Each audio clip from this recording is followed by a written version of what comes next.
De nouveau ici, au nom du Seigneur Jésus, et d'entendre parler des grandes et puissantes œuvres que tu as accomplies précédemment. Et nous sommes maintenant dans l'expectative. De nouveau car ici, cela fait grandir notre foi, Seigneur Jésus, et nous loin pour croire que ce qui a été demandé ce soir sera accordé. Tu connais chacun d'eux et tout ce qu'ils ont demandé.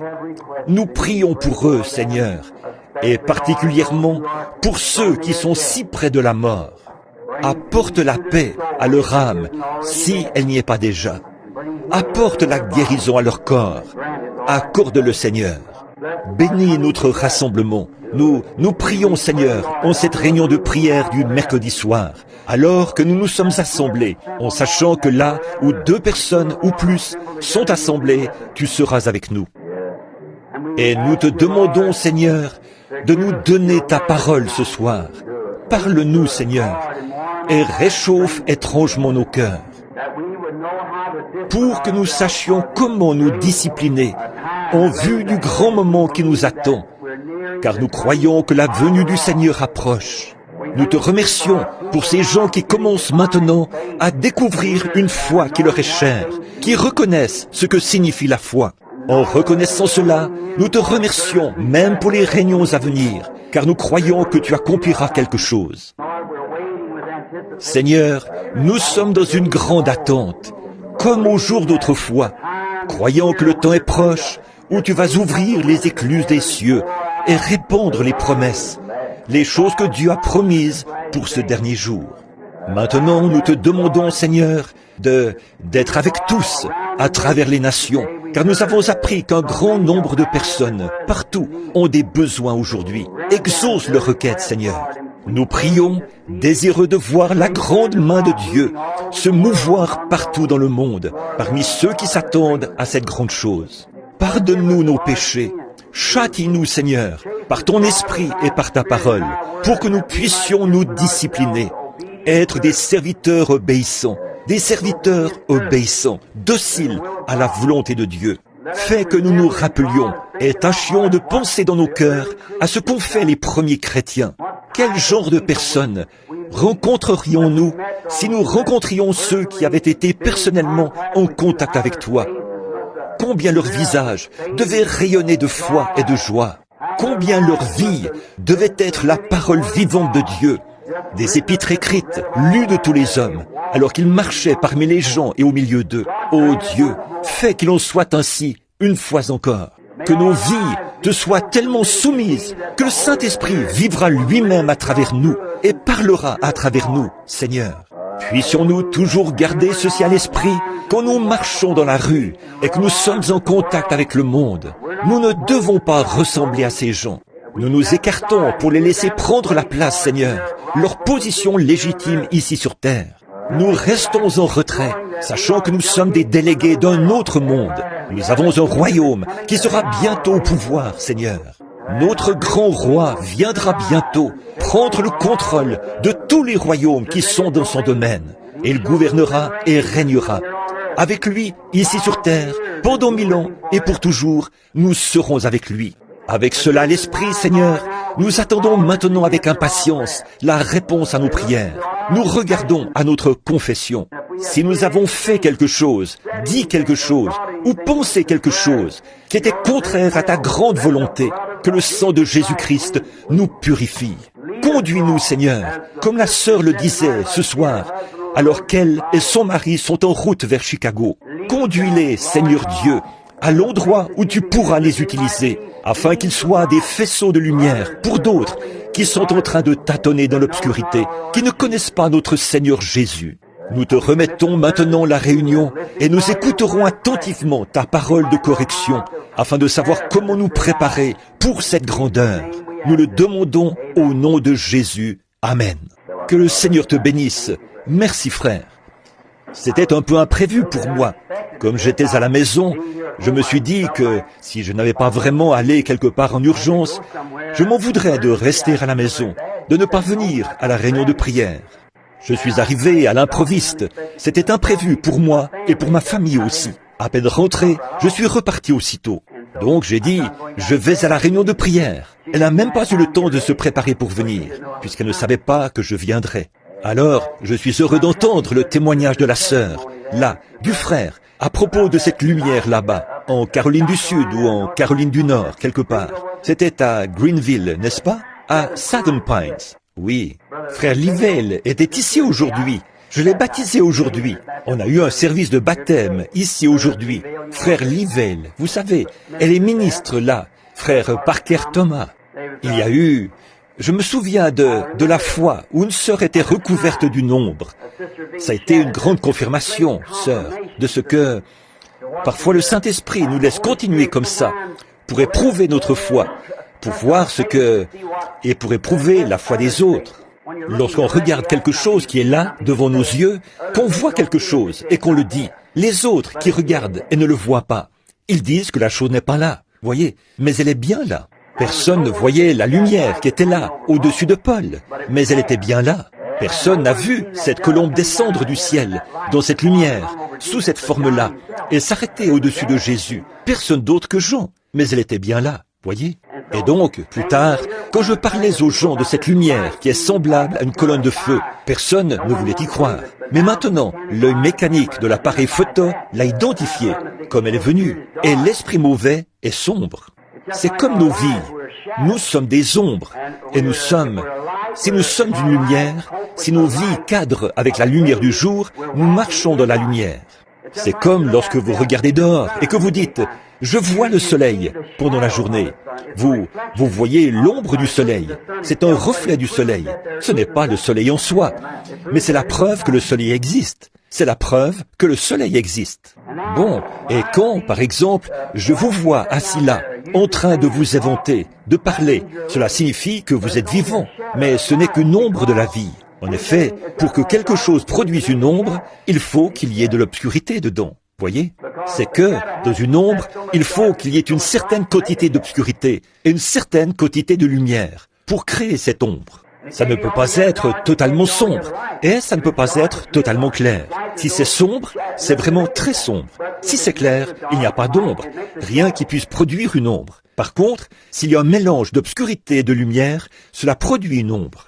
Donc, en réalité, nous sommes des ombres de lumière. Vous reflétez maintenant une vie qui est quelque part.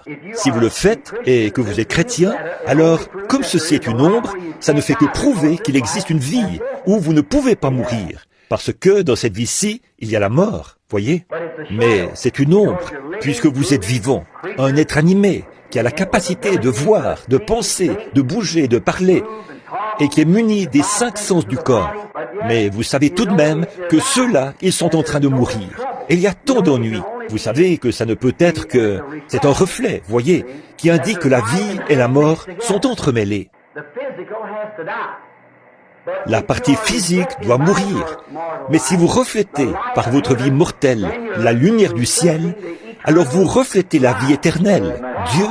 Donc, quand vous mourrez, vous ne pouvez pas faire autrement que d'aller vers cette lumière, parce que c'est elle que vous avez reflétée. Si vous êtes du monde des ténèbres, c'est ce que vous reflétez, et vous ne pouvez faire rien d'autre qu'aller vers les ténèbres. Voyez? Donc ici, nous sommes un reflet. Alors, nous voyons qu'aussi sûr que le Saint-Esprit reflète la lumière et la vie, eh bien la mort, elle, reflète les ténèbres. Et les voilà tous les deux. D'ici la fin de la semaine, peut-être d'ici dimanche, nous allons faire agrandir la petite photo pour la voir en grand format et qu'on puisse la mettre sur le tableau d'affichage. C'est là que votre photo est accrochée, là-bas, sur le tableau d'affichage. Je ne sais pas si vous l'avez remarqué ou non. Et alors, il y a environ une semaine, en Jamaïque, où j'ai fait du travail missionnaire, nous envoyons des bandes partout dans le monde. Et les 7 sceaux sont arrivés jusque très loin dans l'arrière-pays de la Jamaïque, là, à l'intérieur des terres. C'est très primitif là-bas, à l'intérieur, derrière la montagne bleue.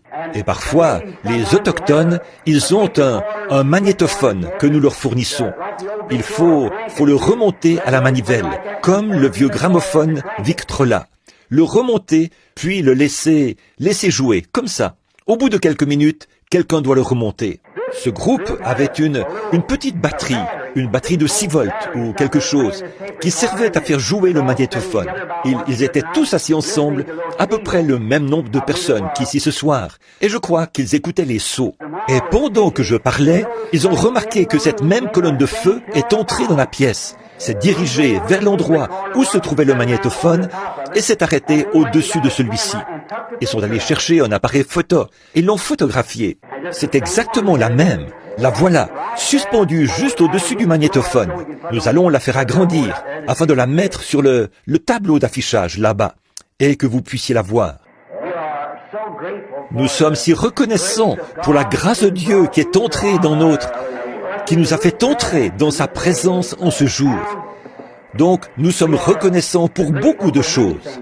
Là, je pense que je vais regarder ici pour voir si je peux trouver quelques notes ou quelque chose sur quoi j'ai déjà prêché ou trouver un genre Bon, et j'ai noté quelques sujets ici dans un carnet. Si je peux en trouver un, peut-être que le Seigneur me donnera quelques paroles en rapport avec cela pendant que nous prions. Maintenant, nous nous attendons à de grandes choses pour dimanche. J'en ai parlé dans les messages. Et dimanche, je vous ai retenu longtemps sur ce sujet. Pourquoi cries-tu à moi? Parle au peuple et avance. Bon, donc dimanche, ce sera le service de guérison. Nous allons prier pour les malades. Maintenant, quand il est question des malades, quand nous prions pour les malades, s'ils ne sont pas guéris, il y a sûrement une raison à ça. Alors, si le Seigneur le veut, je voudrais aussi apporter une courte prédication dimanche matin. Donc, je vais faire un service de guérison et prier pour tout le monde. Billy Paul ou d'autres personnes seront ici dimanche matin, vers 8 heures, quand l'église ouvrira ses portes, afin de distribuer des cartes aux gens qui entreront au moment de leur arrivée. Et donc, je veux essayer. Je crois que le Seigneur m'a éclairé un peu sur les raisons pour lesquelles certaines personnes ne sont pas guéries. Je crois que c'est parce que certaines choses n'ont pas été bien comprises. Et je crois que nous parlerons peut-être de ça dimanche matin, si le Seigneur le veut.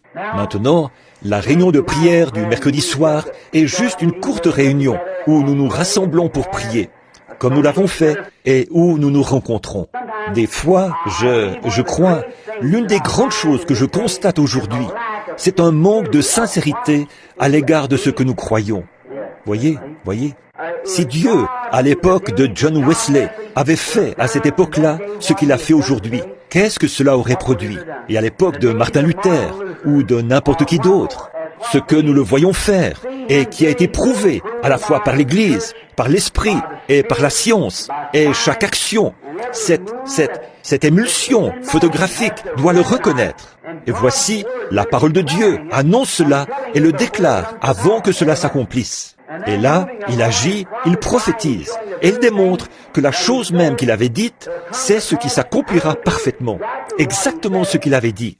Et malgré tout ça, nous restons assis paresseusement, comme si nous nous demandions, eh bien, je me demande, est-ce que cela s'applique à moi?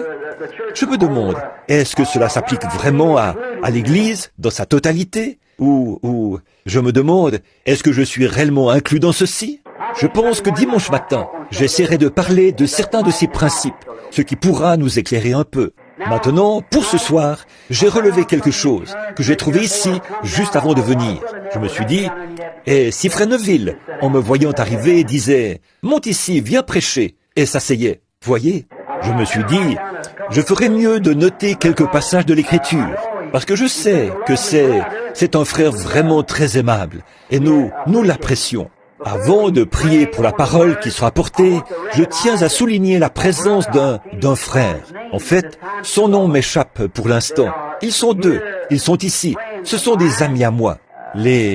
Ce sont des ministres, des évangélistes, présents sur le champ missionnaire. Ils ont entendu ces messages sur les bandes. Ils viennent de différentes églises dénominationnelles. 2 jeunes gens.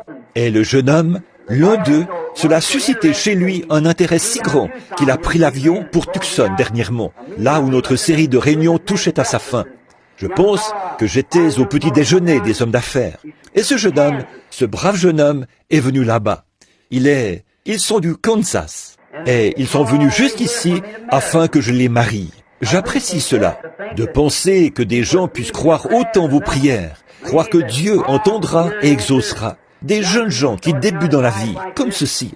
Et quand ils sont arrivés, hier, pour que je les marie, ils se sont heurtés à la loi de l'État de l'Indiana, qui leur exige de rester 3 jours ici dans l'État avant de pouvoir se marier, même si on leur a déjà fait les analyses de sang. Donc, ils ne peuvent pas se marier avant vendredi matin. Je demanderais à notre frère, là, au bout de la rangée, de bien vouloir se lever pour se présenter, lui et sa charmante petite dame, ainsi que le frère à côté d'eux.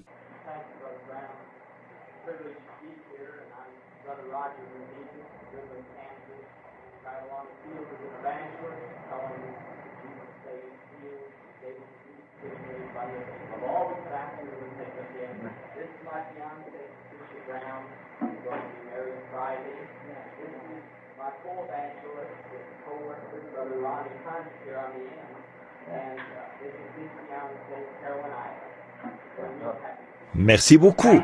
Nous souhaitons de tout cœur à ces jeunes ambassadeurs au service de l'œuvre du Seigneur Jésus, que les bénédictions de Dieu les accompagnent, leur donnant encore plus d'élan sur le chemin. Alors je songeais, en attendant la venue du Seigneur, en voyant des jeunes hommes et des jeunes femmes qui ont dans le cœur l'objectif de servir Christ. Cela me ravit, voyez, de les voir aller de l'avant comme ceci. Que le Seigneur vous bénisse abondamment, mes frères et sœurs. Maintenant, lisons dans ce petit livre que je n'avais encore jamais utilisé pour prêcher. Et c'est très le livre de Philémon, qui n'a qu'un seul chapitre.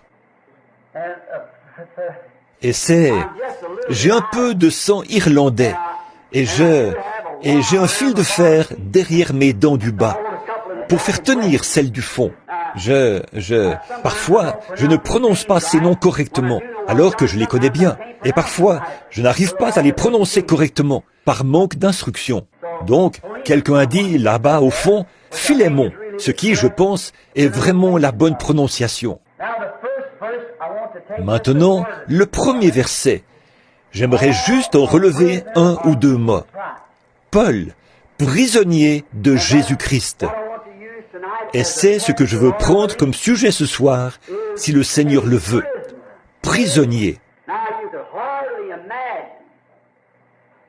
Maintenant, difficile d'imaginer Paul se considérer comme un prisonnier. Un homme né libre, rempli du Saint-Esprit. Mais pourtant, il se dit prisonnier. Or, nous voyons, quand il s'adresse aux Corinthiens, Paul, apôtre de Jésus-Christ. En une autre occasion, Paul, serviteur de Jésus-Christ, par la volonté de Dieu. Quand il parle à Timothée et à différentes personnes. Bon, quand il écrit à Philémon, ici, il dit Paul, prisonnier de Jésus-Christ. Paul, apôtre. J'aimerais prêcher là-dessus un soir. Paul, serviteur, prêcher là-dessus. Et ensuite, Paul, prisonnier. Mais ce soir, étant donné qu'il nous faudrait des heures pour bien nous pencher sur l'un de ces sujets, j'aimerais prendre ce soir Paul, le prisonnier, et prendre pour sujet prisonnier. Maintenant, courbons la tête un instant. Seigneur Jésus, tout homme qui en a les capacités physiques peut tourner les pages de cette Bible, mais seul le Saint-Esprit peut l'interpréter et en éclairer le sens. Nous lui demandons de venir maintenant nous aider à comprendre pourquoi c'était adressé ainsi. Ce grand et puissant prophète, Paul, qui pourtant se dit prisonnier. Puisse le Saint-Esprit nous révéler ceci alors que nous nous attendons à lui. Au nom de Jésus-Christ. Amen.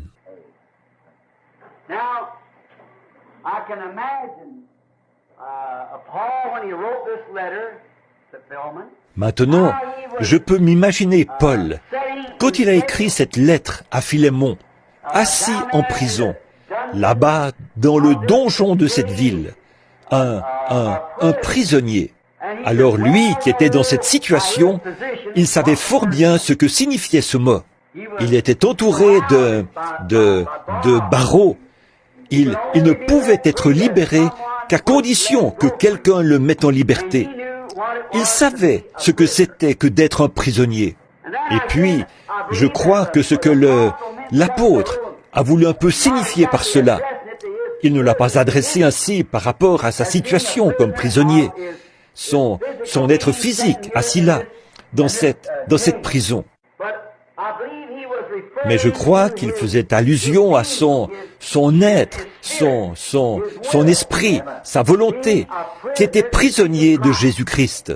Or, nous sommes tous nés avec le libre arbitre. Nous pouvons prendre toutes les décisions que nous voulons.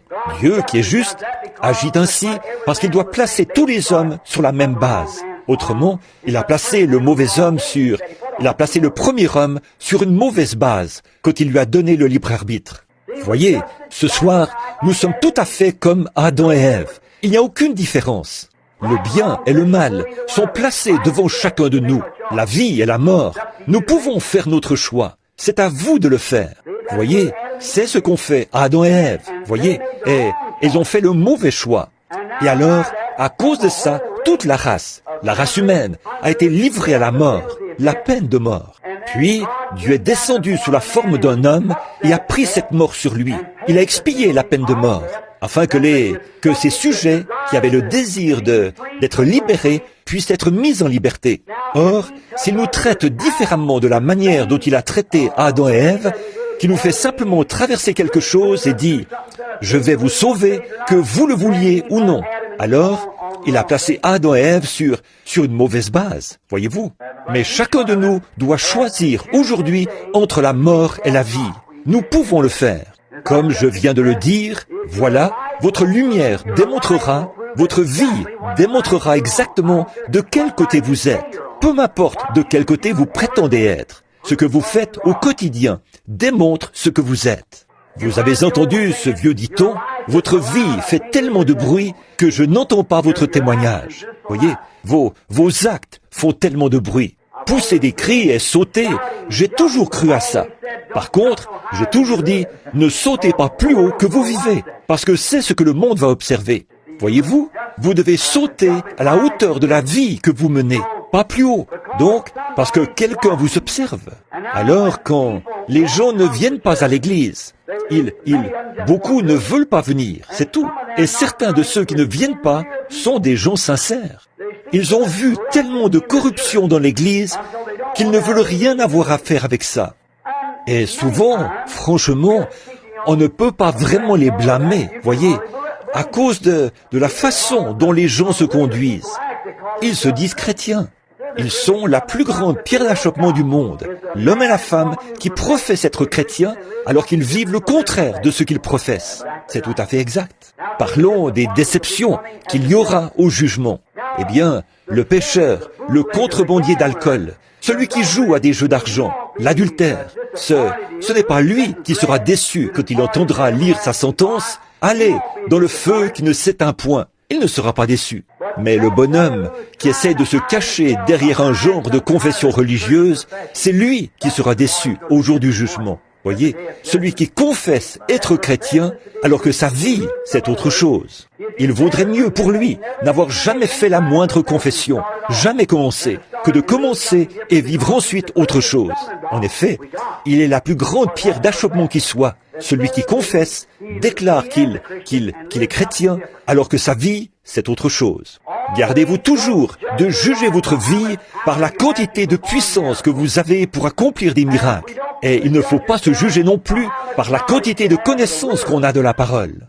Mais jugez-vous toujours en regardant en arrière et en faisant un inventaire pour voir le genre de fruits que porte la vie que vous menez en ce moment. Voyez, il y a quelque temps, à une réunion des hommes d'affaires à Phoenix, en Arizona, j'ai justement pris comme sujet de prédication le reflet de Jésus, refléter la vie chrétienne. J'ai dit que je suis né pas loin d'ici, dans le Kentucky, où tout est très primitif, et c'était particulièrement vrai quand j'étais enfant. Et un certain petit garçon n'avait pas de maison comme celle que nous avons ici, où tant de jolies dames doivent se regarder dans des miroirs placés partout dans la maison pour bien arranger leurs cheveux et tout. Mais lui, il n'avait qu'un petit miroir, rien qu'un petit bout de miroir accroché à un arbre dehors, à l'endroit où se trouvait la tablette pour se laver, là où sa mère et son père se lavaient et se peignaient les cheveux et tout. en se servant du petit bout de ce vieux miroir accroché à un arbre. En fait, c'est ce genre de maison-là que nous avions. Si quelqu'un voulait se voir dans le miroir, nous les enfants, nous devions aller chercher une caisse et monter sur une tablette dont on se servait pour se laver. Et ensuite, se regarder dans ce bout de miroir que j'avais moi-même ramassé dans une décharge. Ça, ce n'était pas dans le Kentucky, c'était dans l'Indiana, pas loin d'ici, sur Utica Pike. Alors, comme ça, cet enfant ne s'était encore jamais vraiment vu. Et le voilà en ville, en visite chez sa grand-mère. Et en parcourant la pièce, la grand-mère avait une maison où il y avait un miroir plein de grandeur sur la porte. Donc, en courant dans la pièce, le petit garçon a vu un autre petit garçon en face de lui. Et ce petit garçon courait, lui aussi. Alors, il a eu l'idée de s'arrêter pendant quelques minutes pour voir ce que le gamin allait faire. Et quand il s'est arrêté, le petit garçon s'est arrêté. Quand il a tourné la tête, le petit garçon a tourné la tête. Il s'est gratté la tête. Le petit garçon a gratté la sienne. Finalement, il s'est approché pour examiner. Et il s'est retourné. Sa mère l'observait et sa grand-mère, tout étonnée. Il a dit, « Mais, maman, c'est moi !» Alors, j'ai dit ceci. Nous aussi, nous reflétons quelque chose. Voyez, notre vie présente un reflet. Et maintenant, si nous vivions au jour de Noé, de quel côté serions-nous? Quel côté aurions-nous choisi à cette grande époque où Noé a vécu? Quel côté aurions-nous choisi au jour de Moïse? Quel côté au jour d'Élie, le prophète? Alors que le monde entier avait été englouti dans une grande masse de modernisme, à l'image de cette Jézabel moderne, qui s'était débarrassée de tous les serviteurs du Seigneur en les entraînant dans la voie de la mondanité. L'Église et les sacrificateurs s'inclinaient tous devant elle. Auriez-vous choisi le côté de la popularité ou auriez-vous été du côté d'Élie? Et au jour du Seigneur Jésus, quand nous pensons à cette personne impopulaire, sans instruction du monde, on n'a jamais pu trouver d'école qu'il aurait fréquentée, sans aucune expérience de séminaire. Et il a grandi avec la réputation d'avoir eu une naissance illégitime. Il est ensuite paru, prêchant un évangile qui était contraire à tout ce qu'on leur avait enseigné. Et il condamnait les ministres, leurs organisations et tout.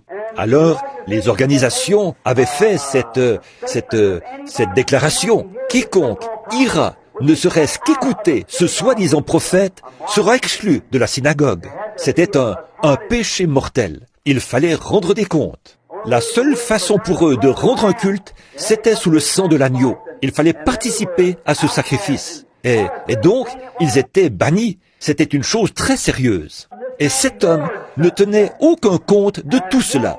Pourtant, il était en harmonie parfaite avec les Écritures, mais pas de la façon qu'eux les connaissaient. Quel côté auriez-vous choisi? Voyez?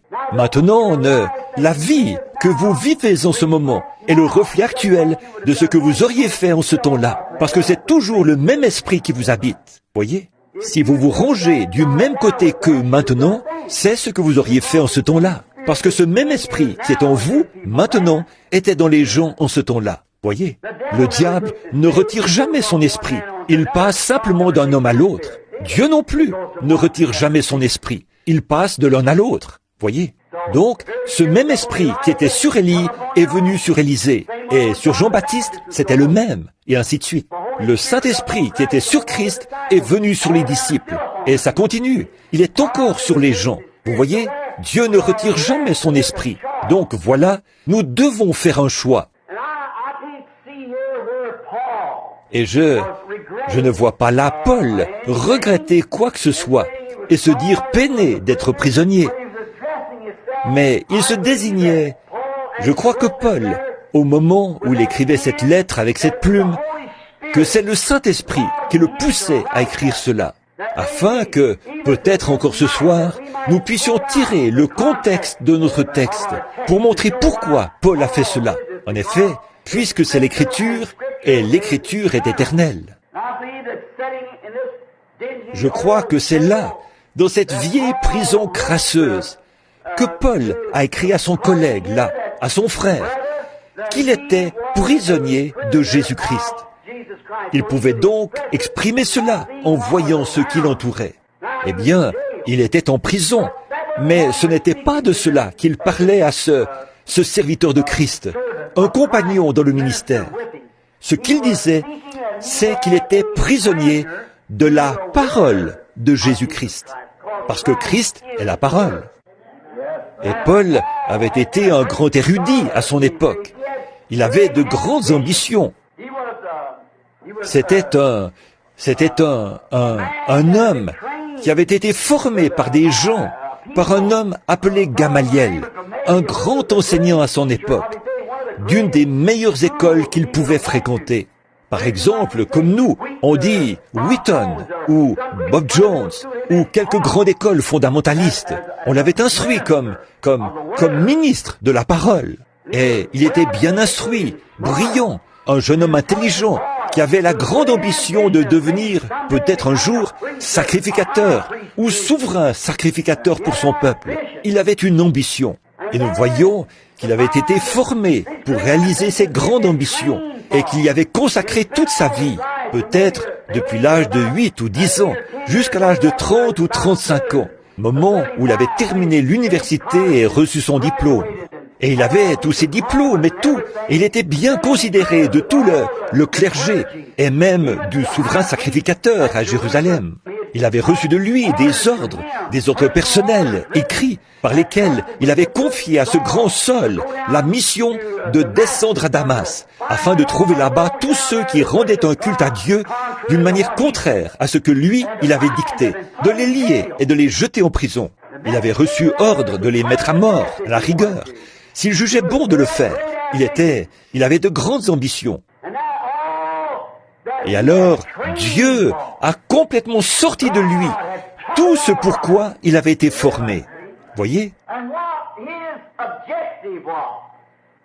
Alors, son objectif, ce pourquoi son père avait dépensé de l'argent, les ambitions de son père et de sa mère, tout cela lui a été enlevé parce que Dieu avait prévu quelque chose d'autre. Donc il était prisonnier, détaché de l'objectif qu'il avait dans la vie. Il était devenu prisonnier de Jésus-Christ, qui était la parole. Ce chemin vers Damas avait changé Paul. Pendant qu'il était en route, peut-être vers 11 heures, il a été jeté à terre. Et il a entendu une voix qui lui a dit, « Saul, pourquoi me persécutes-tu » Il a levé les yeux. Et quand il a levé les yeux, lui qui était juif, il savait que cette colonne de feu, c'était le Seigneur qui avait conduit les enfants d'Israël. Et là, en effet, il a reconnu que c'était elle. Rappelez-vous, cet Hébreu n'aurait jamais appelé quoi que ce soit Seigneur, S majuscule, E-I-G-N-E-U-R, Elohim, à moins qu'il ait été convaincu que c'était bien lui, parce qu'il était un érudit accompli. Et quand il a levé les yeux et qu'il a vu cela, une lumière, une colonne de feu qui avait conduit son peuple dans le désert, alors il a dit, « Seigneur, Elohim, S majuscule E-I, Seigneur, qui es-tu » Quelle surprise cela a dû être pour ce théologien, dire « Je suis Jésus », celui-là même à qui il s'était tant opposé. Quel revirement! Oh, cela a dû être quelque chose d'extraordinaire pour cet homme. Lui qui avait toutes ses ambitions. Il a découvert tout à coup que ce qu'il faisait là, c'était persécuter. Ses ambitions l'avaient mené à s'éloigner davantage de la chose principale qu'il voulait accomplir. Alors, quel grand choc cela a dû être pour cet apôtre lorsqu'il a dit « Je suis Jésus ». Celui-là même qu'il persécutait. Pourquoi me persécutes-tu? Encore une petite citation que nous pouvons mentionner en passant. Voyez-vous, quand les gens se moquent de l'Église, ce n'est pas vraiment de l'Église qu'ils se moquent, c'est de Jésus qu'ils se moquent. Pourquoi me persécutes-tu? Comment Paul, qui était si intelligent, pouvait-il alors croire que c'était là, que ce groupe de gens qu'il persécutait, c'était le Dieu même qu'il prétendait servir? Je pense que, sans entrer dans les détails, je pense que nous sommes tous suffisamment bien enseignés pour savoir ce que je veux dire ici. Il se passe la même chose aujourd'hui. Paul, par ignorance, lui qui était pourtant intelligent et brillant, bien plus brillant que les Galiléens sans instruction qu'ils persécutaient, eux qui, par humilité, avaient déjà accepté cet homme comme Seigneur. Mais Paul, avec sa grande instruction et son intellect, ne pouvait pas accepter cela. Alors, quel revirement cela a dû être pour lui sur cette route. Il a été frappé d'aveuglement pour qu'il ne puisse pas exécuter sa commission, mais on l'a conduit vers un lieu, dans une rue appelée la droite, dans la maison de quelqu'un. Et là, le prophète nommé Ananias est venu. Il l'avait vu en vision. Il s'est rendu là-bas. Il avait vu où il se trouvait. Il est donc allé le trouver et il est entré. Il a dit, « Saul, mon frère, le Seigneur qui t'est apparu sur le chemin par lequel tu venais m'a envoyé t'imposer les mains pour que tu recouvres la vue et que tu sois rempli du Saint-Esprit. » Voyez dans quelle situation il se trouvait. Quelle chose extraordinaire cela a dû être pour Paul. Voyez, c'était là complètement l'inverse de tout ce pourquoi il avait été formé. Et toute l'instruction qu'il avait reçue, cela avait alors perdu toute valeur à ses yeux. Là, il savait qu'il avait vécu une expérience. Donc, voici une autre bonne leçon pour nous. Une expérience, à elle seule, ne suffit pas. Il faut que cette expérience soit conforme à la parole du Seigneur.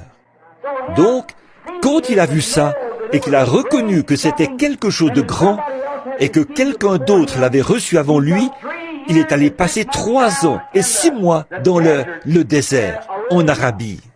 Il a pris la Bible, telle qu'elle était à cette époque-là, l'Ancien Testament, et s'est rendu là-bas pour comparer l'expérience qu'il avait vécue, voir si elle était conforme aux Écritures. Maintenant, s'il avait dit, eh bien, ce n'était peut-être qu'un feu de paille, et qu'il était passé à autre chose, je vais me fier à mon intelligence. Or, il devait devenir prisonnier de quelque chose, devenir prisonnier. Ainsi, après avoir établi une comparaison et vu ce qu'il en était, ce n'est pas étonnant qu'il ait pu écrire l'Épître aux Hébreux, sous forme de type. Voyez, 3 ans et demi passés là-bas, dans la parole, où il a découvert que le Dieu même qu'il avait appelé était en train de le ramener, de transformer tout son intellect, transformer tout ce qu'il avait jamais pensé, tout ce pourquoi il avait été formé. Toute son ambition lui a été ôtée et il est devenu prisonnier. L'amour de Dieu avait été si extraordinaire et une telle révélation qu'il ne pouvait pas s'en détacher. Voilà la véritable expérience de chaque vrai croyant qui rencontre Dieu. Vous entrez en contact avec quelque chose qui est tellement grand que vous devenez un prisonnier, détaché de tout le reste. Voyez, vous éloignez de tout pour vous constituer prisonnier de ceci. Cela a été exprimé une fois, lorsque Jésus a dit « Le royaume des cieux est semblable à un homme qui achète des perles. Et quand il trouve cette perle magnifique, il vend tout ce qu'il a pour l'acquérir. » Et c'est la même chose ici. Vous avez une conception intellectuelle. Vous avez une expérience théologique. Mais quand vient le moment où vous trouvez vraiment la chose authentique, alors vous vendez tout le reste et vous vous emprisonnez dans ceci. Paul en savait quelque chose. Il a constaté qu'il était attelé à quelque chose. Comme quand nous accrochons un harnais à un cheval, c'est dans le but de tirer quelque chose. Et Paul le savait, suite à cette expérience et à ces 3 ans et demi passés à mettre en parallèle avec la Bible l'expérience qu'il avait vécue. Il a pris conscience que Dieu l'avait choisi et qu'il l'avait attelé par le Saint-Esprit.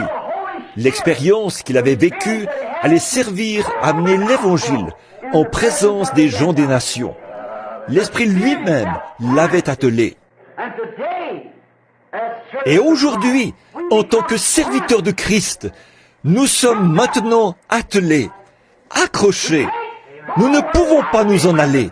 Nous sommes rivés à elle, attelés à la parole.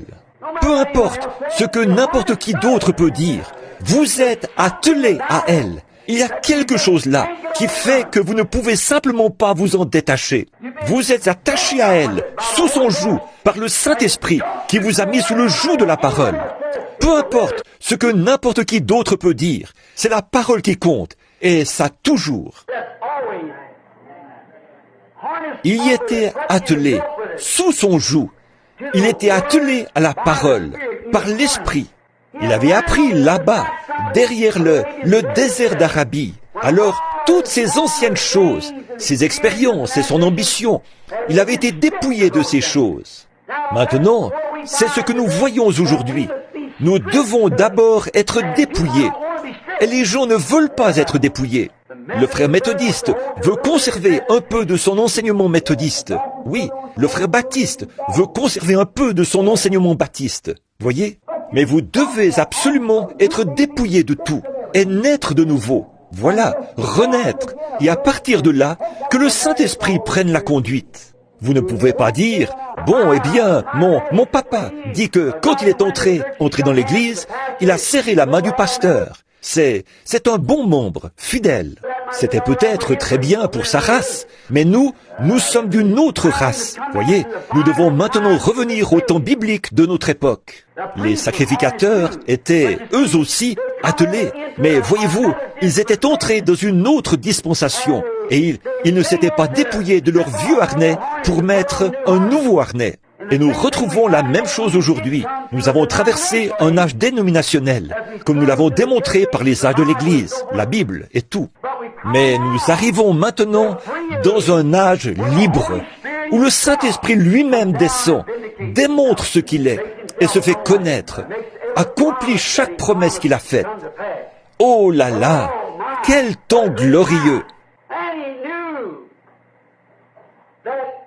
Et il savait que, autre chose, il savait qu'il ne pouvait pas aller à des endroits où, en étant attelé à ceci, où il voulait aller.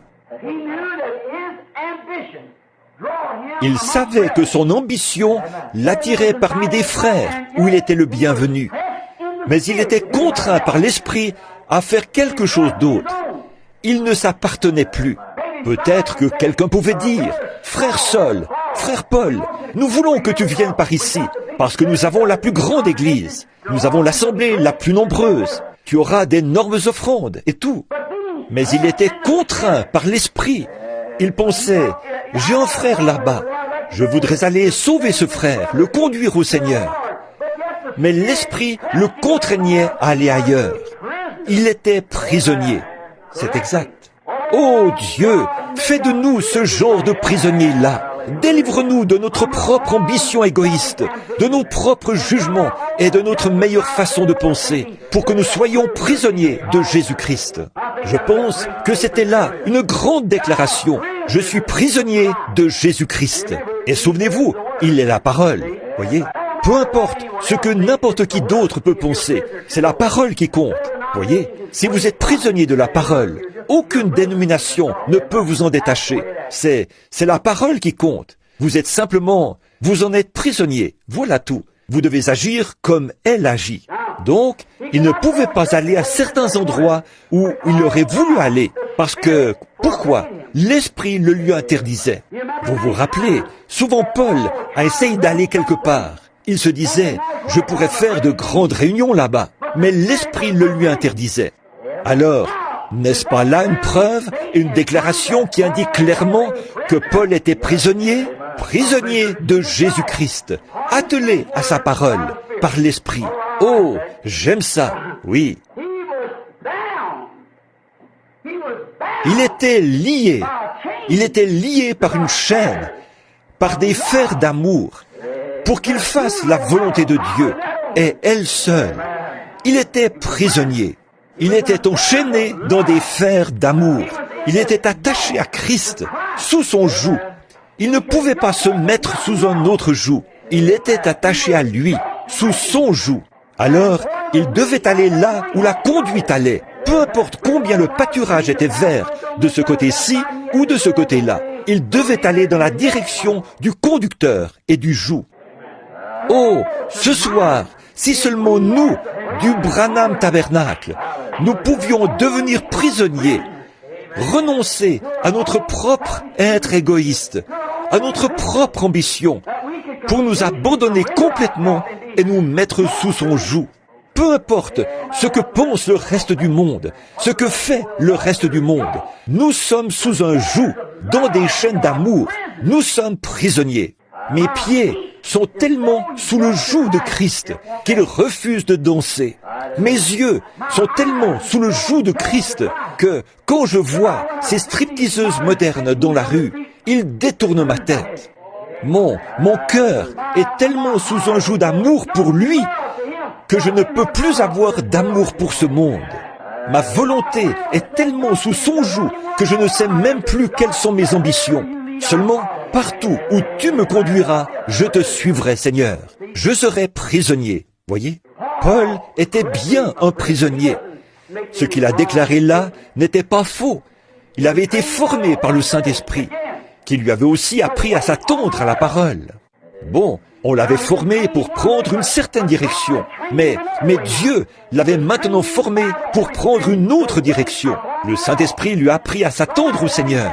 Quelles étaient ses ambitions?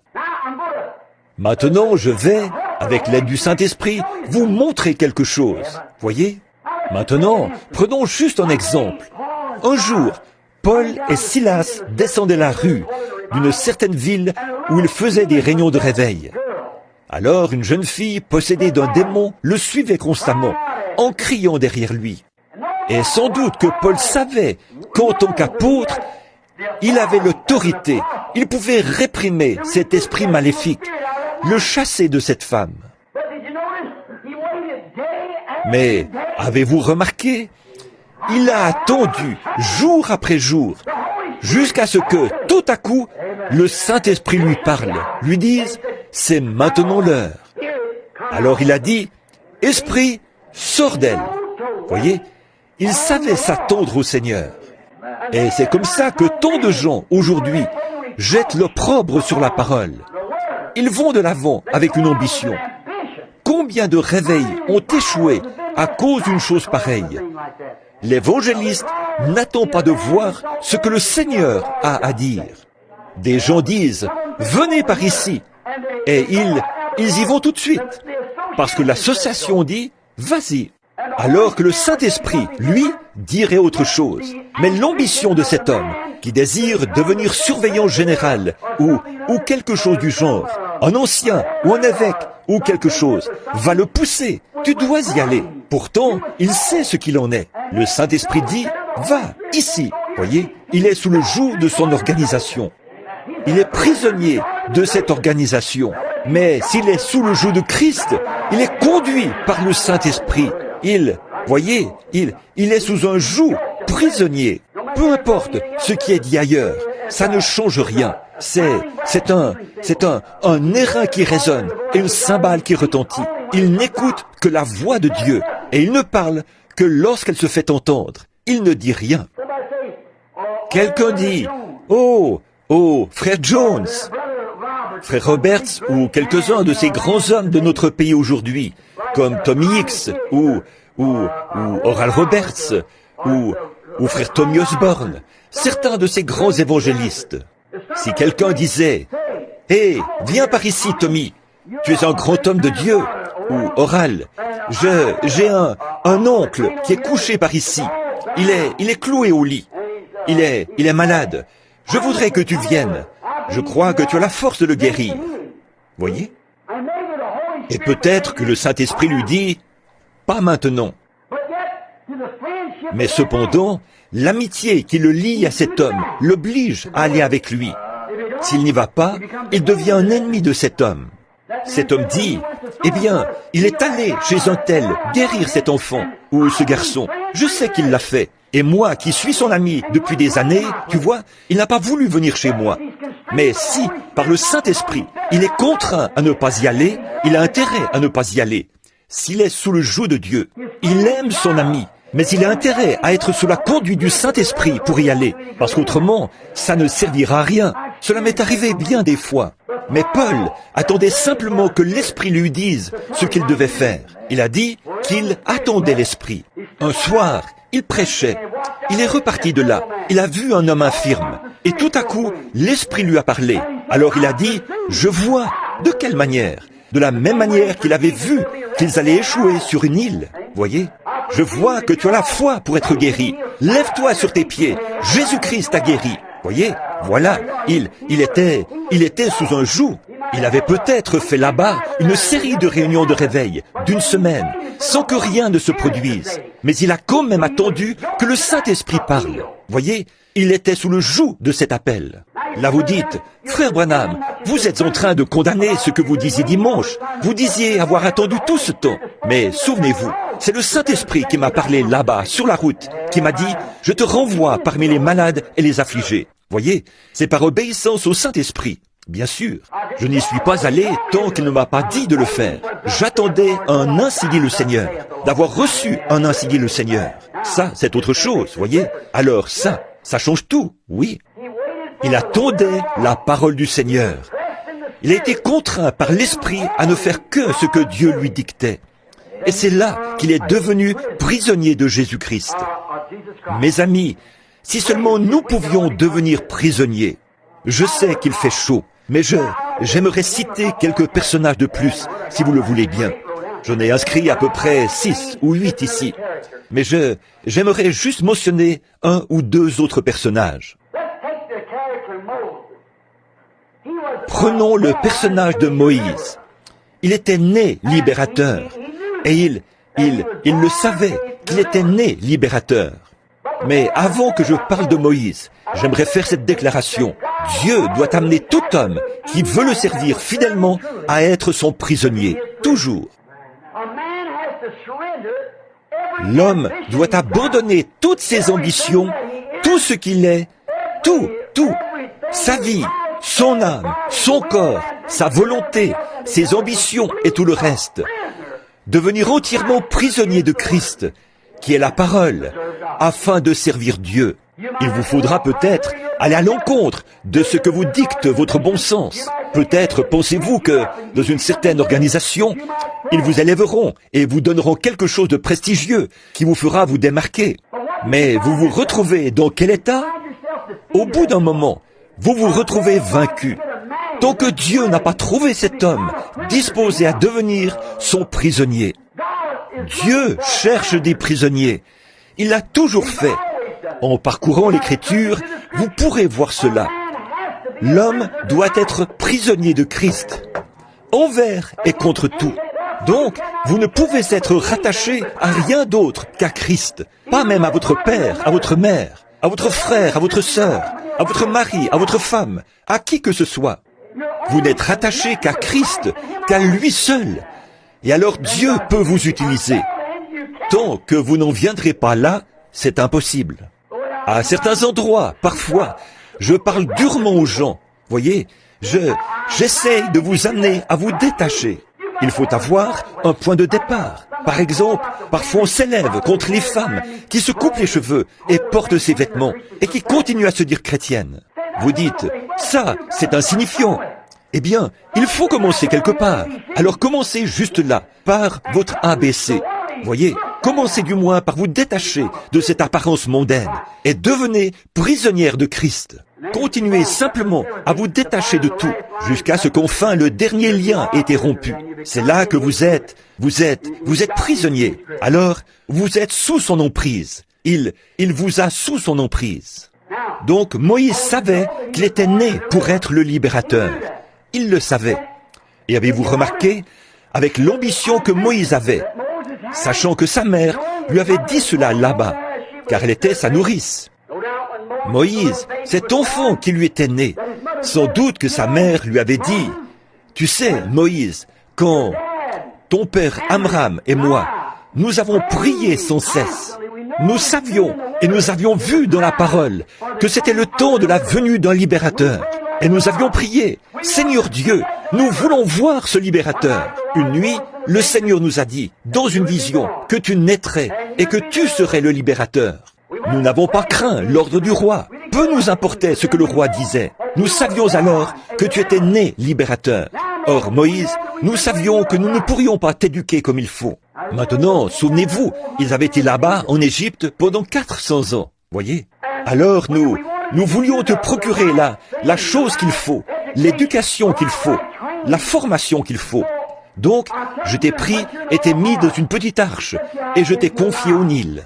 Et, chose étrange, les courants ont entraîné cette petite arche à travers les roseaux et les joncs, et l'ont emportée là-bas, à des kilomètres, l'ont dirigée tout droit dans le palais de Pharaon, où se trouvait la fille de Pharaon, le bassin où elle se baignait. Et alors, je savais qu'elle aurait besoin d'une femme pour t'élever. Et à cette époque-là, bien sûr, il n'avait pas de biberon pour nourrir les bébés. Il fallait donc trouver une nourrice. Alors, et c'est Myriam que j'ai envoyée là-bas. Et cette nuit-là, elle a dit, je sais où trouver une nourrice. Et elle est venue me chercher. Moïse, toutes les portes sont fermées. Mon chéri, tu as 16 ans maintenant, et tu vas devenir le fils de Pharaon. Et un jour, tu seras le libérateur qui fera sortir le peuple d'ici. Les ambitions de Moïse ont commencé à grandir. Je vais étudier, maman. Je vais faire toutes les études possibles. Tu sais ce que je vais faire? Je vais faire des études pour devenir un militaire. Je saurai faire sortir ces gens d'ici. Je serai un grand général, un évêque. Alors je saurai comment faire. Et je les ferai sortir. J'aurai mon doctorat en philosophie ou en droit. Je le ferai. Comme le père Chiniki, si vous avez jamais lu ses livres. Bon, il allait délivrer tous les protestants, vous savez, et il en est devenu un lui-même. Donc, ce prêtre remarquable, il y a des années de ça, le père Chiniki, vous devriez vous procurer son livre et le lire. Les gens l'appellent père. C'était simplement le frère Chiniki. C'est ce qu'il était. Nous n'appelons personne père comme ça. Nous voyons donc il s'était proposé de lire la Bible dans le but d'aller prouver la fausseté de la religion protestante et de convertir tout ça au catholicisme. Et quand il est allé lire la Bible, le Saint-Esprit est descendu sur lui. Il a reçu le Saint-Esprit et il est alors devenu l'un d'entre eux. Donc, remarquez ceci. Moïse a reçu toute la formation. En effet, il savait.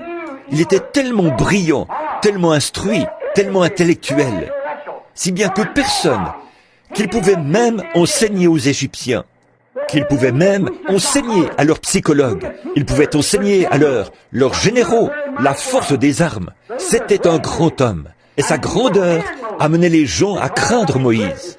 Oh, quelle érudition! Oh là là!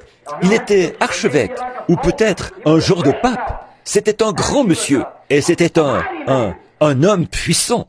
Et il savait qu'il était né pour accomplir cela. Et il s'était préparé, avec grande ambition, à le faire.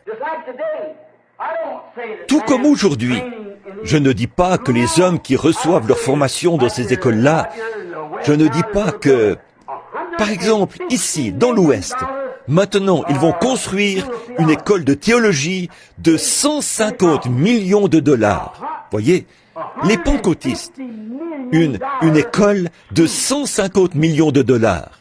À mon avis, ça devrait aller à des missionnaires sur le champ de mission. Voyez.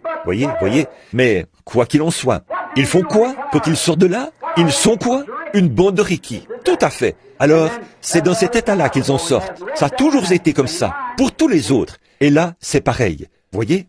Maintenant, nous voyons qu'alors, Moïse, avec toute sa formation, et qu'aujourd'hui, avec toute la formation qu'on reçoit, on produit de grands évêques et tout. Avec cette grande et haute ambition, on fait quoi? Nos ambitions deviennent à peu près comme celles de Moïse. Voyez?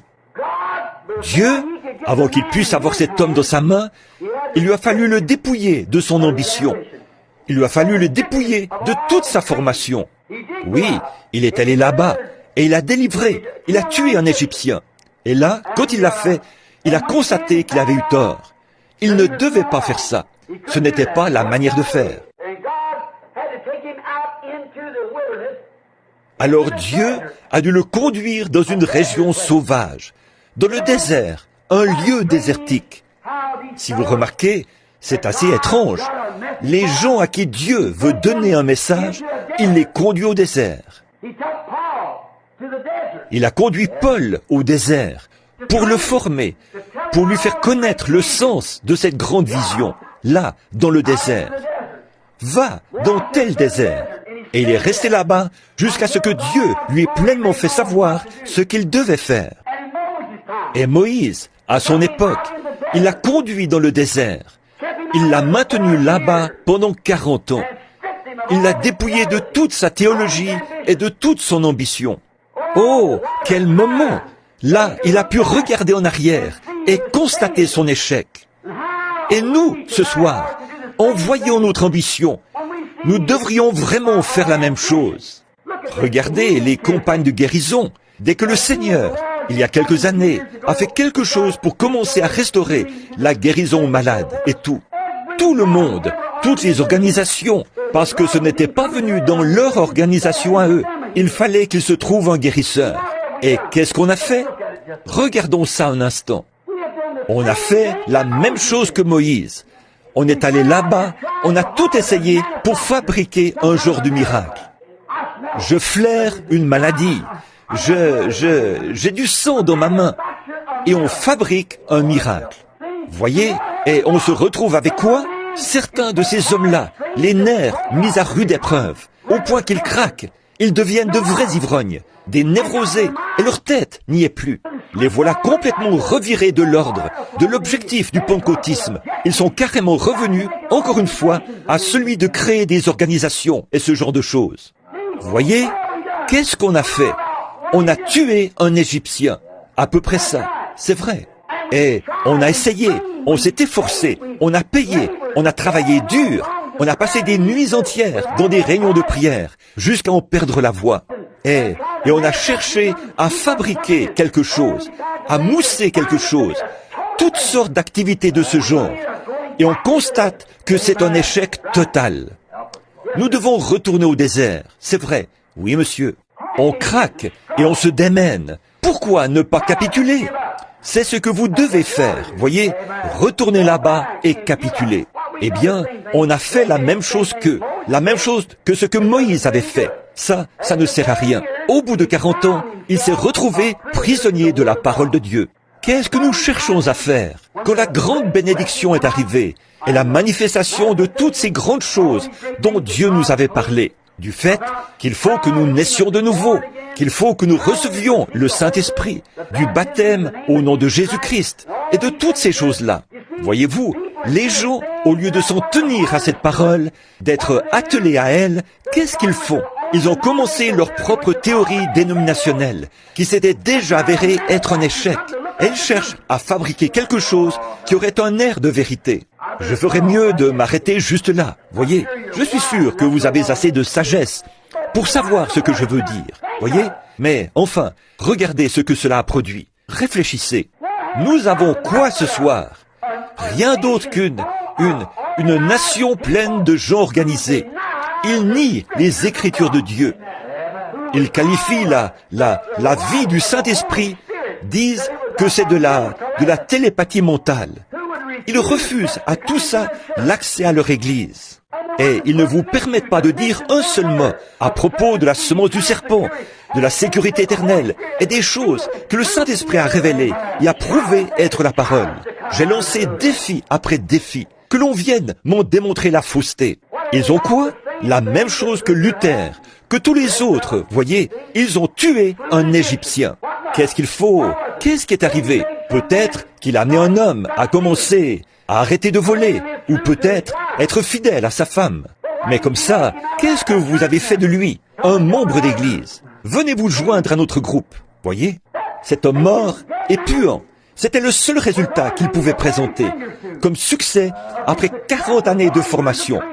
Un Égyptien puant est allé là en décomposition, mort. C'est à peu près la même chose ce soir. Voilà le seul résultat que nous pouvons présenter. Après ce réveil qui s'est répandu partout, pour ainsi dire, on n'a qu'une bande de membres d'église puants, qui ne connaissent pas plus Dieu qu'un Hottentot ne connaîtrait une nuée égyptienne. C'est vrai. On leur parle de la parole de Dieu. Ils disent, je ne crois pas à ça. Ils disent, peu m'importe ce que vous dites, je n'y crois pas. Voyez? C'est une chose terrible que de devoir présenter un tel résultat après toutes ces tensions, ces luttes et tout que nous avons connues. Peut-être que nous pourrions présenter une grande école, mais elle est morte. Nous pourrions présenter une organisation, mais elle est morte. Elle sent mauvais. Elle est identique à la chose même dont nous étions sortis au départ.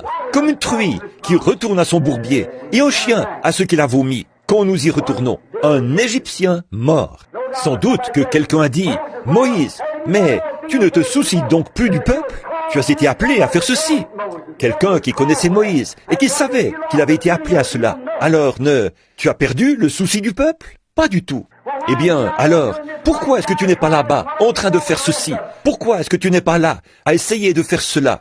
Pourquoi est-ce que tu ne te joins pas aux autres? Moïse était là-bas, en train d'être dépouillé, jusqu'au moment où il a vécu une expérience au buisson ardent, qui lui a déclaré la parole. « Je suis le Dieu d'Abraham, d'Isaac et de Jacob. Je me souviens de ma promesse, et je suis descendu pour les délivrer. Je t'envoie le faire. » Avec ça, c'était réglé. Il a vu la parole, et non l'ambition des gens, ni les désirs des gens. Alors, qu'est-ce qu'il est devenu? Il ne voulait plus affronter les Égyptiens. Il ne voulait plus affronter tout ça. Mais il est devenu prisonnier. Amen. Il avait passé 40 ans à fuir, à être dépouillé. Mais il est ensuite devenu prisonnier au buisson ardent. Le puissant Moïse, avec tout son intellect. La Bible dit que Moïse était un homme puissant en parole et en œuvre, là-bas en Égypte. Mais observez ce que ce puissant théologien a fait en présence du buisson ardent. Il a confessé son incapacité, c'est tout.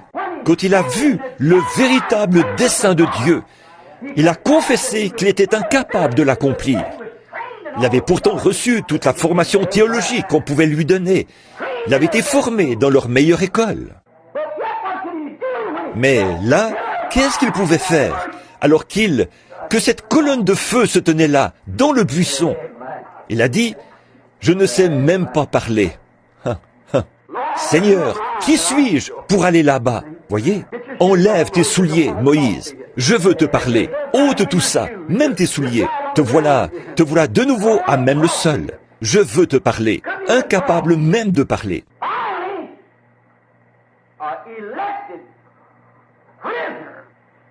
Enfin, un prisonnier élu, un prophète élu, tout comme Paul avait été élu, Moïse avait été élu, un libérateur. Et là, enfin, Dieu avait fait de son sujet élu son prisonnier. Oh, alléluia! Il pouvait seulement avancer à mesure que la parole de Dieu le faisait avancer. Qui, leur dirais-je, m'a envoyé? Je suis. Comment y arriverai-je? Je serai avec toi. Oui, Seigneur, comme tu voudras. Me voici. Oh là là. Et voilà, il est prisonnier. Il va à l'encontre de sa propre manière de penser. Eh bien, il avait été formé pour commander une armée. Épées en l'air, demi-tour, formé pour l'action, chars en ordre de bataille, lance en avant, chargez. C'était comme ça qu'il comptait prendre le contrôle. C'était la formation qu'il avait reçue. Mais il a dit, de quoi vais-je me servir? Il a dit, qu'y a-t-il dans ta main? Un bâton. Dieu fait parfois des choses qui, pour la pensée humaine, sont carrément ridicules. Voyez?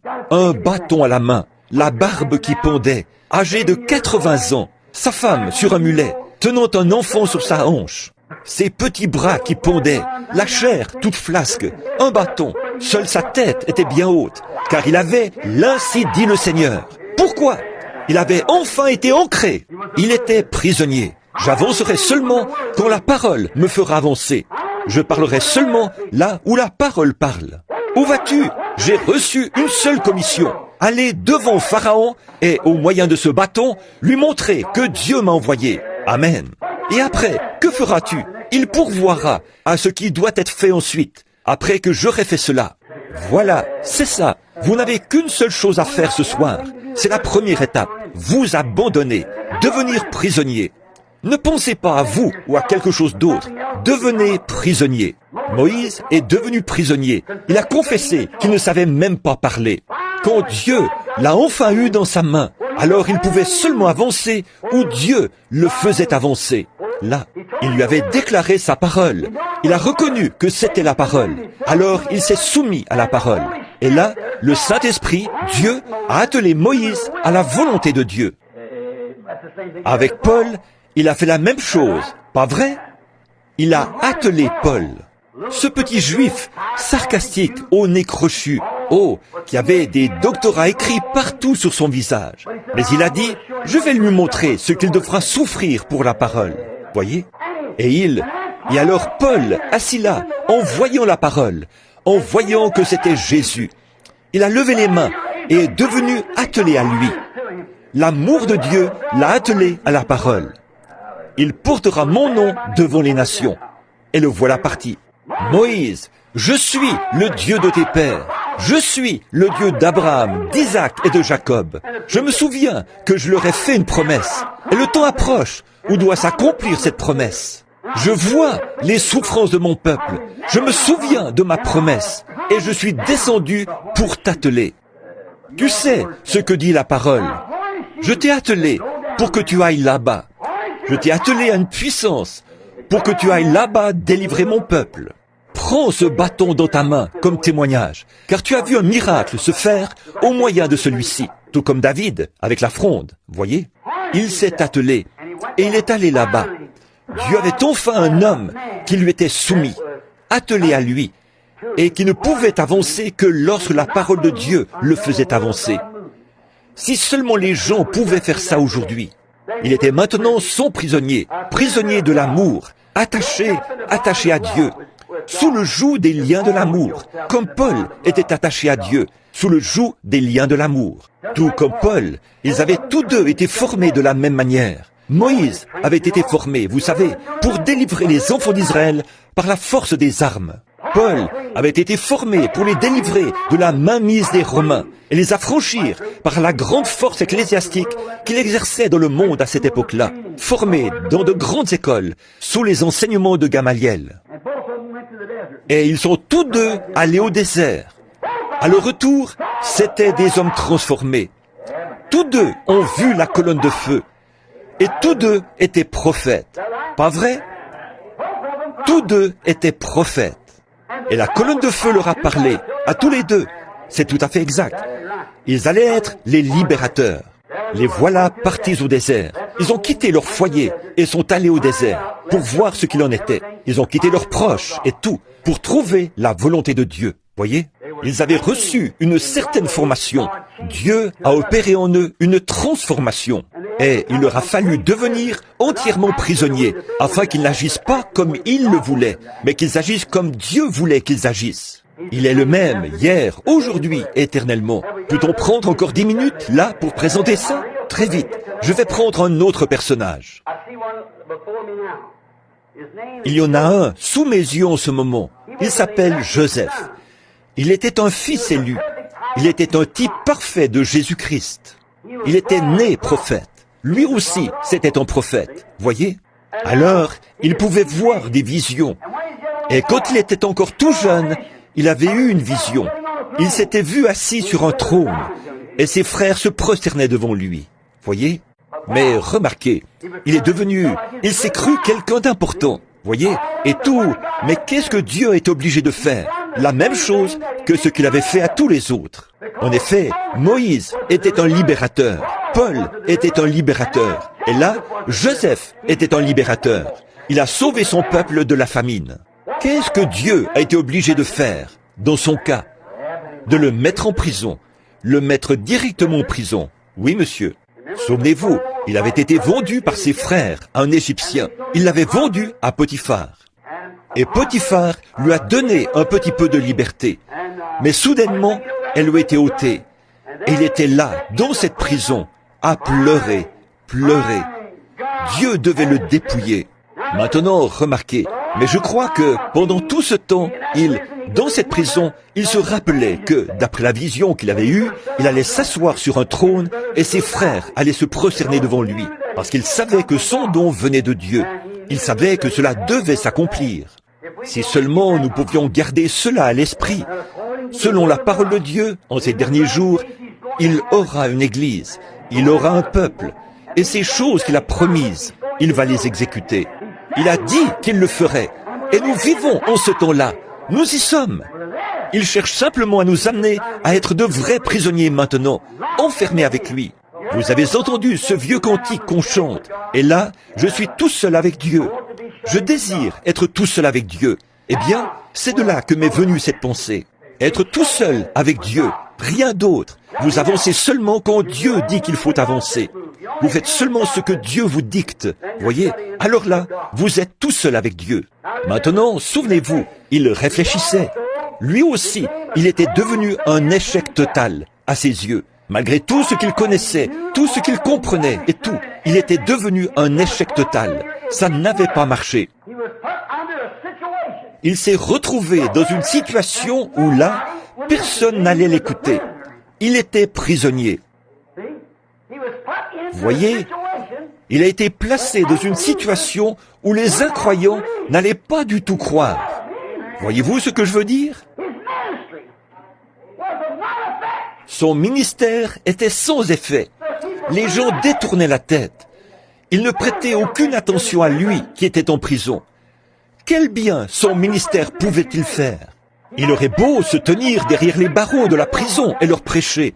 Ils poursuivraient leur chemin, voyez, mais il était devenu prisonnier. Et Dieu l'a gardé prisonnier jusqu'à ce que la roue soit parfaitement alignée. Il a dit, voici l'homme qu'il me faut. Gloire, un échec total.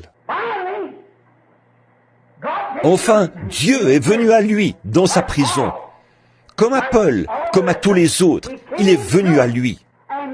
Et pour le sortir de là, il a utilisé le don qu'il lui avait donné. C'est vrai, il l'a fait sortir de sa prison. Qu'est-ce qu'il a fait? Dès qu'il l'a fait sortir de sa prison, le roi lui a donné le pouvoir. Son roi au côté duquel il était assis, sous sa conduite.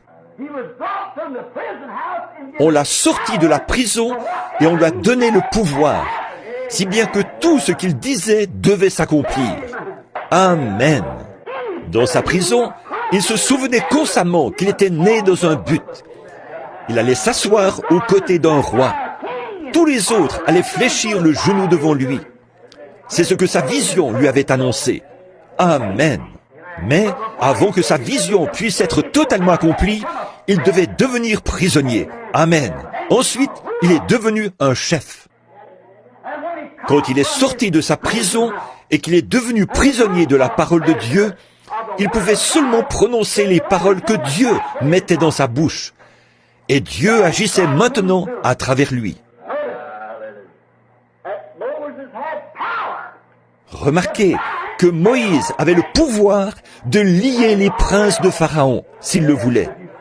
Si vous dites à cette montagne, ôte-toi de là, il avait le pouvoir de lier les princes de Pharaon, qu'ils soient diacres, anciens ou même représentants de l'État, peu importe ce qu'ils étaient. Qu'ils disent, je vous lie, et ils étaient liés. C'était réglé. Il pouvait le faire par sa propre parole, selon son bon plaisir. Amen. Gloire à Dieu. Oh, il ne me reste plus qu'environ 3 minutes si je veux tenir parole. Alors, nous voyons qu'il est passé de prisonnier du monde à prisonnier de Dieu. Même chose pour Paul, même chose pour Moïse, de prisonnier de sa propre manière de penser à prisonnier de Dieu. Et quand il est sorti, il avait la puissance de Dieu. Et quand il est devenu Paul, quand Moïse a abandonné sa propre manière de penser, qu'il en était dépouillé, il est devenu prisonnier de la parole de Christ. Il ne pouvait avancer que là où, vous dites Christ, il regarda l'opprobre de Christ comme des trésors plus grands que ceux de l'Égypte. Donc, il était prisonnier de Christ, tout comme Paul l'était. Rappelez-vous, ils étaient tous les 3 prophètes, voyez, et ils ont dû être dépouillés de leur propre manière de penser, afin de devenir prisonniers de la volonté et des voies de Dieu. Et puis, rappelons-nous, là, il avait le pouvoir de lier par sa propre parole.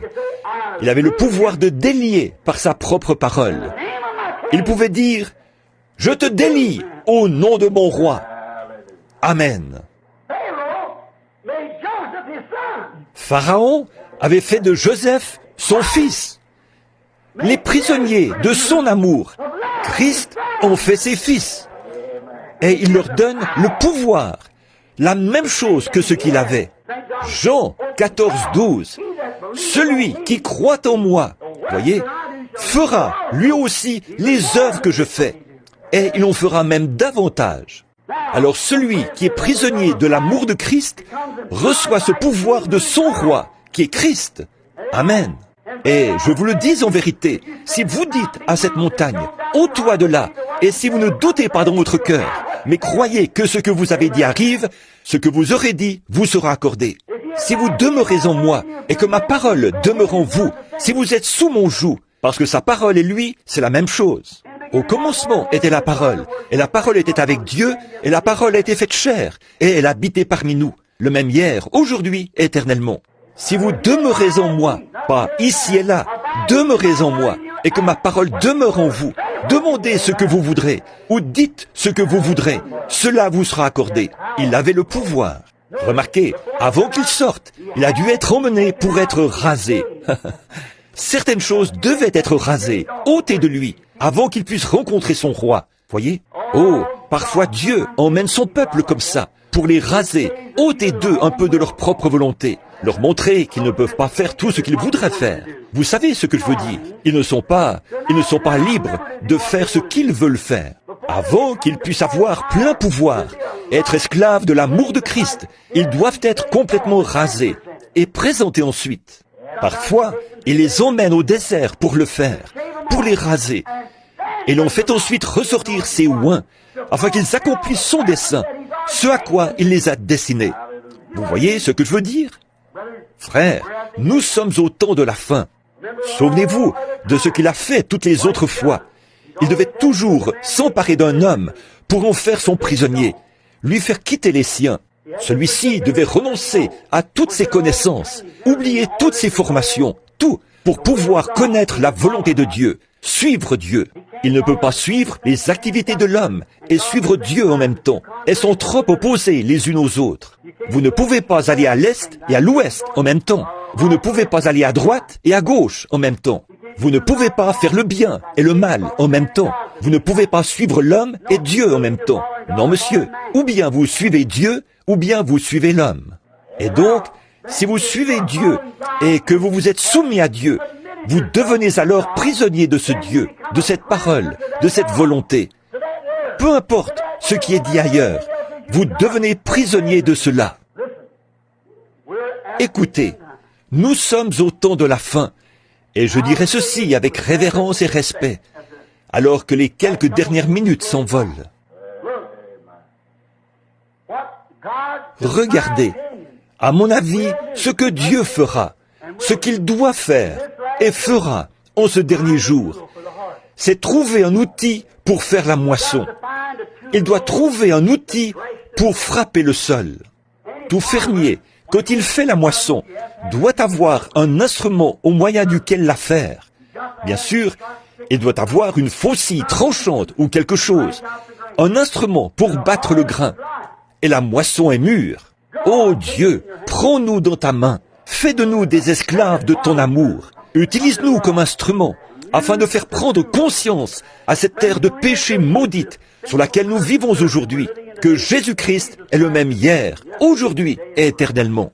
Quant à moi, ô Dieu, fais que je sois un prisonnier, même si tous mes frères me rejettent, si tous mes amis me rejettent. Je veux être prisonnier de Jésus-Christ et de sa parole, pour pouvoir être attelé à sa parole, par le Saint-Esprit, voir le Saint-Esprit confirmer la parole de Dieu en accomplissant les choses mêmes qu'il avait annoncées. Je veux être prisonnier de Jésus-Christ. Prions. Je me demande, ce soir, pendant que nous avons la tête inclinée, si cette ambition que nous avons d'être quelque chose d'autre, ou peut-être une idée quelconque que nous nourrissons, quelque chose d'égoïste, je me demande si nous ne pourrions pas mettre cela de côté. Je me demande si un jeune garçon, ici ce soir, qui regarde autour de lui et qui se dit « Je vais être, quand je serai grand, je vais être telle chose ». Je me demande si tu peux sentir la volonté de Dieu se mouvoir dans ta vie et dire « Non, non, ah non, maintenant mes ambitions ont disparu. Depuis quelques jours, le Saint-Esprit me parle. Je veux me soumettre à Dieu pour être un instrument de battage en ce dernier jour. Jeune fille qui a peut-être l'ambition d'être une grande dame, ou peut-être une jolie demoiselle, ou peut-être de poursuivre un jour une carrière à Hollywood. Je me demande si tu ne voudrais pas maintenant soumettre ton ambition en présence de Dieu et de sa parole. Écoutez l'appel de Dieu dans ta vie. Dieu sait qui tu es. Je me demande s'il y aurait un ministre tout près, ou un serviteur, quelqu'un qui est actif dans l'Église. Je ne suis ici que de temps en temps. Je ne connais même pas le tiers des gens qui sont assis ici ce soir, mais de la petite poignée de gens qui se trouvent ici.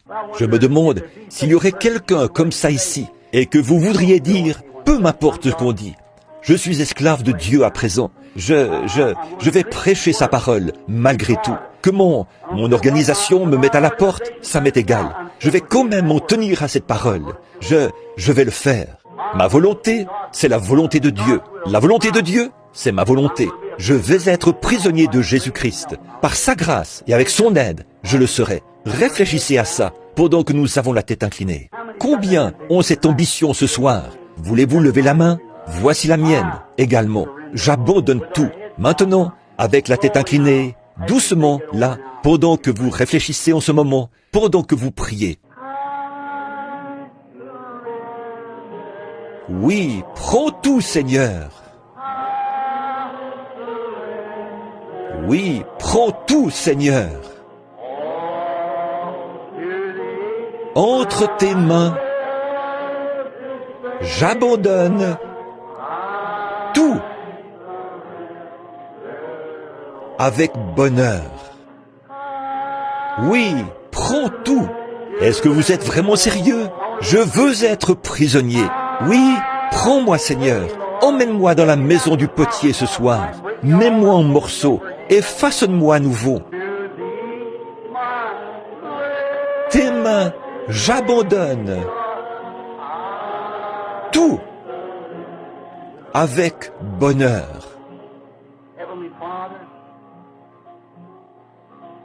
Père Céleste, pendant que la musique continue à jouer, il m'a paru tout à fait opportun en ce moment d'interrompre le chant et de te parler pendant un instant. Pendant que les gens méditent là-dessus, j'abandonne tout. Père, puissions-nous le faire, comme si c'était notre dernière occasion de le faire. Fais que nous venions avec sincérité, que nous nous approchions, pour ainsi dire, de la table du Seigneur, avec des vêtements lavés, des âmes lavées, des volontés lavées, des ambitions lavées, afin de nous abandonner. Et que Dieu prenne sa parole et nous attache à elle, sous son joug, la parole de Dieu. Puisse le Saint-Esprit nous prendre maintenant, comme nous entendons le joug se refermer autour de nos cœurs. À partir de ce soir, je te prends moi. Maintenant, n'utilise plus ta propre pensée. Que mes pensées soient ta pensée. Que ma volonté soit ta pensée. Je te conduirai. Ô Dieu, accorde cette expérience à chacun de nous. Ces jeunes gens assis ici, certains sont maris et femmes. D'autres deviendront maris et femmes. Il y a des hommes plus âgés assis ici. Ce sont des ministres qui ont fait du chemin. Et Seigneur, il y a ici Frère Neville, moi-même, presque au sommet de l'échelle de la vie. Nos jours sont maintenant comptés. Nos pas se font plus prudemment qu'avant. Nous regardons où nous posons le pied. Nous n'avançons pas d'un pas aussi sûr, physiquement parlant, qu'avant. Mais Seigneur, comme nous voyons que cette vie mortelle est à son déclin, alors aucun de nos pas n'est sûr si tu ne nous tiens pas la main. Maintenant, ô Dieu, prends-nous, d'accord? Prends notre cœur et notre volonté entre tes mains et fais que nous devenions prisonniers de la parole, ce soir, prisonniers de Christ. Puissions-nous mener des vies saintes ici-bas. Que ces femmes, ces jeunes femmes, ces jeunes hommes, garçons et filles, abandonnent leur vie, Seigneur. et que leur ambition devienne l'ambition de servir Jésus-Christ. Fais que nous devenions prisonniers de sa grâce et sa volonté divine. Accorde-le, Seigneur. C'est tout ce que je peux faire, Seigneur. Ces petites paroles entrecoupées, je veux croire que tu les harmoniseras. En effet, il fait chaud ici, et les gens veulent écouter, mais il fait vraiment chaud. Et beaucoup doivent rentrer chez eux et aller au travail de bonne heure. Mais puissent ces semences reposer là, dans leur cœur, prisonniers, en rentrant à la maison, qu'ils disent à leurs femmes, avant qu'ils soient sur le point de s'agenouiller pour prier, cet après-midi ou ce soir, au chevet du lit, qu'ils se regardent l'un l'autre et disent, « Chérie, qu'en penses-tu ce soir? Sommes-nous vraiment devenus prisonniers de Christ et de sa volonté, ou agissons-nous selon notre propre volonté? » Puissent les jeunes hommes et les jeunes femmes, partout, particulièrement ceux qui ont écouté le message ce soir, se poser cette même question. Suis-je prêt à devenir prisonnier, à renoncer à ma propre vie? Celui qui sauve sa vie la perdra, mais celui qui perdra sa vie à cause de moi la trouvera. Père, nous savons ce que cela signifie, devenir ton prisonnier, perdre nos propres ambitions et nos propres désirs au profit des tiens, et nous avons alors la vie éternelle. Accorde-le, Seigneur. Tout ce que je peux faire maintenant, c'est de remettre tout cela entre tes mains, et puis cela fructifier et produire de grands instruments pour la moisson du dernier jour.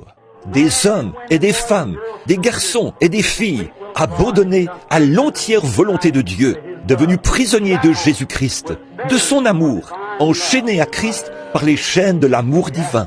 Nous le demandons en son nom.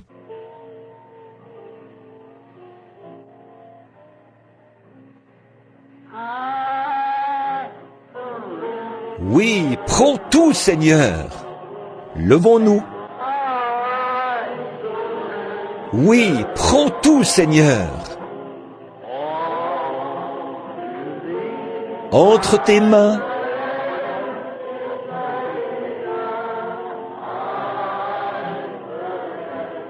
disons-le encore, les yeux fermés et les mains levées. Oui, prends tout, Seigneur. Oui, prends tout, Seigneur. Entre tes mains, j'abandonne tout avec bonheur. Maintenant, courbons la tête et, avant d'entonner le cantique que nous chantons au moment de nous séparer, revêt-toi du nom de Jésus. Je vais demander à ce frère qui est ici, son nom m'échappe, la sœur qui a témoigné au sujet de la vision des ténèbres qui venait sur elle et qui a été guérie. Et souvenez-vous, en regardant en arrière, le voile avait disparu. C'est sa foi qui a accompli cela. Frère, voulez-vous s'il vous plaît terminer la réunion par la prière et demander à Dieu de nous bénir?